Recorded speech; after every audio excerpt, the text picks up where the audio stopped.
now that the NFL season is winding down, we're going to start diving into some more NBA topics, and this one here is a big one. Joel Embiid has injured his meniscus. He's going to be reevaluated in 4 weeks as the NBA trade deadline commences today. Now, at the time of this recording, this will be going up at 8 a.m. Eastern Time Thursday morning. So that means this will be going up before the NBA trade deadline news. I'm just going to say it up front. I do not suspect a big NBA trade deadline this year. Of course, last year on Brand's World, we had a lot of discussions when it came to the NBA, with obviously Kyrie Irving going to Dallas, LeBron James becoming the NBA's all-time leading scorer, Kevin Durant going from Brooklyn to Phoenix. This year, I think the NBA is as wide open as it's ever been. I've talked about the NBA now with the addition of G League players coming in, making an impact with the international players essentially leading the league. Victor Wembanyama, Nikola Jokic, Giannis Antetokounmpo, Luka Doncic, I would say would be your top four in that department. The NBA is just more talented as ever, with teams playing less defense than ever in the regular season. Scoring is up, 3-point shooting is up. So the NBA regular season, I would say, does not matter as much as it used to be. Of course, historically in the NBA, if you don't have a top three seed, you're not going to make the NBA finals. We started seeing last year with the Lakers upsets and the Heat upsets. That we're going to start seeing, in my opinion, more upsets in the NBA playoffs as the playoffs become a 7-game series, and depth does not matter as much, and star power matters more, and veterans matter more. But for the Sixers, Joel Embiid being hurt and the team losing, I believe, six out of their last 7 games, really their only big scoring option is Tyrese Maxey, who is a number 2. He's not a number 1.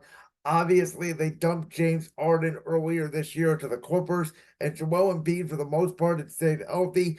He was looking like, obviously, an MVP candidate. He was leading the league in scoring. But Joel Embiid, who I have loved for years, who I've defended for years, when there was talk about him and Ben Simmons potentially splitting up, I said if you had to trade one, I would trade Ben Simmons, because even though Joel Embiid has essentially chronic knees, even though he missed the first 2 seasons of his NBA career, you watch that talent at his size, and he is more athletic than Nikola Jokic. It's why last year going into the postseason, I did not buy Jokic as the best player in the world. I needed to see him go for an entire playoff run because I watch him beat against Jokic, and to me, Embiid is just the better player. Jokic may be a better passer, but in my opinion, Embiid is better skilled. Obviously more athletic. He can block Jokic.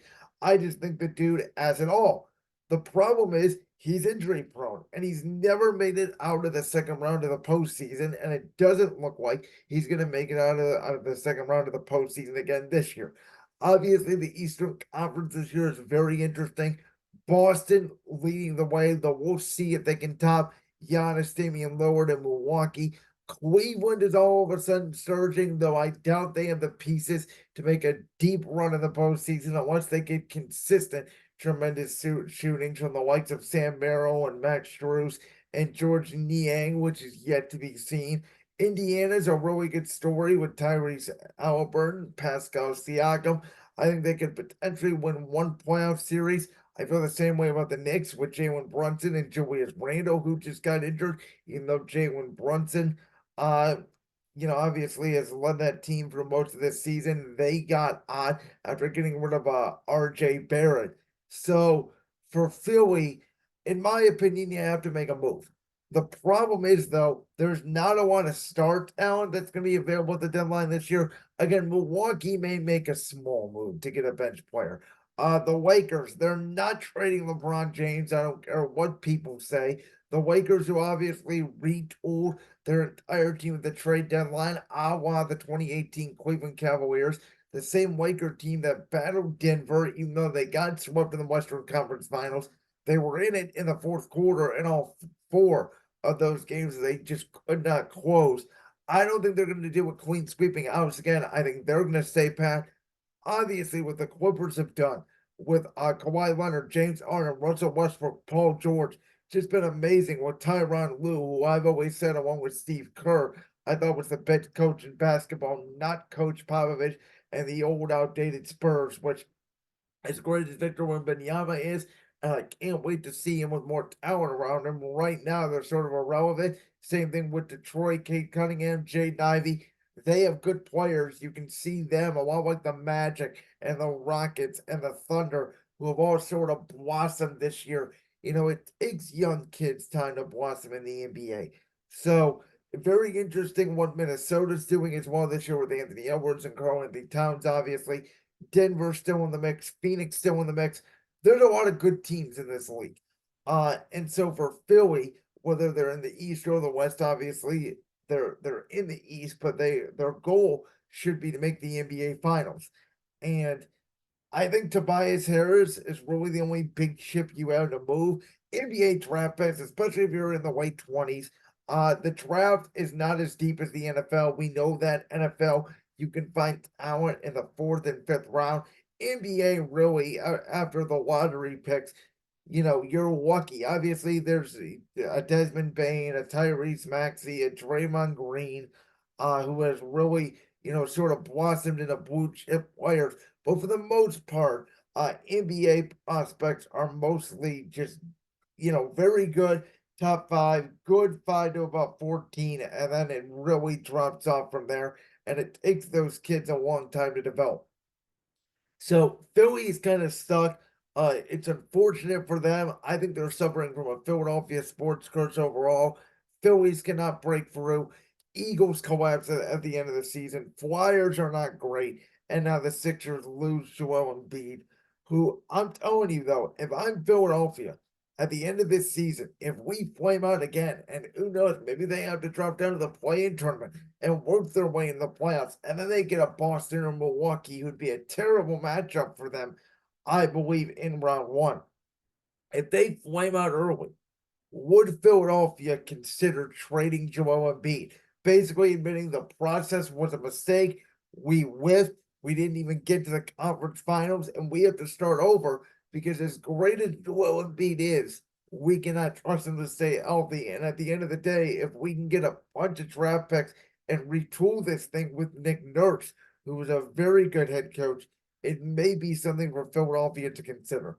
Though I said the same thing about Kawhi Leonard last year for the Clippers, and he is finally healthy this year. This could sort of feels like the Clippers' best chance to win a championship is this year because Kawhi Leonard is not going to be healthy for this amount of time again. The question is going to be, can Philadelphia get one healthy full season out of Joel Embiid for him and Tyrese Maxey and for them to upgrade the bench and go make a championship run? I don't think it's going to be this year. Again, I don't think any big moves are going to be made at the NBA trade deadline this year. I think the biggest move may have already happened, that being Pascal Siakam from Toronto to Indiana. I think small, little, good veteran pieces that we'll talk about next week as the trade deadline here comes and goes for teams like Milwaukee, a Boston, a Cleveland, a Phoenix, a Dallas, OKC, a Golden State, etc., etc., etc. I think there are going to be small bench moves for bad teams like Detroit or Washington, that just want to clear up cap and things of that nature to championship contenders. I think that's what you're going to see. I don't think it's going to be a busy NBA trade deadline. But for the Sixers, this absolutely stinks for Joel Embiid, who's one of the best players on the planet, but cannot stay healthy. Will that be their downfall? Like that clip from the Brands World podcast? If so, make sure you go down there and hit that subscribe button. While you're down there hitting the subscribe button, make sure to also hit the notification bell so you never miss another upload. And make sure you check out all the other clips from the Brands World podcast right here on YouTube.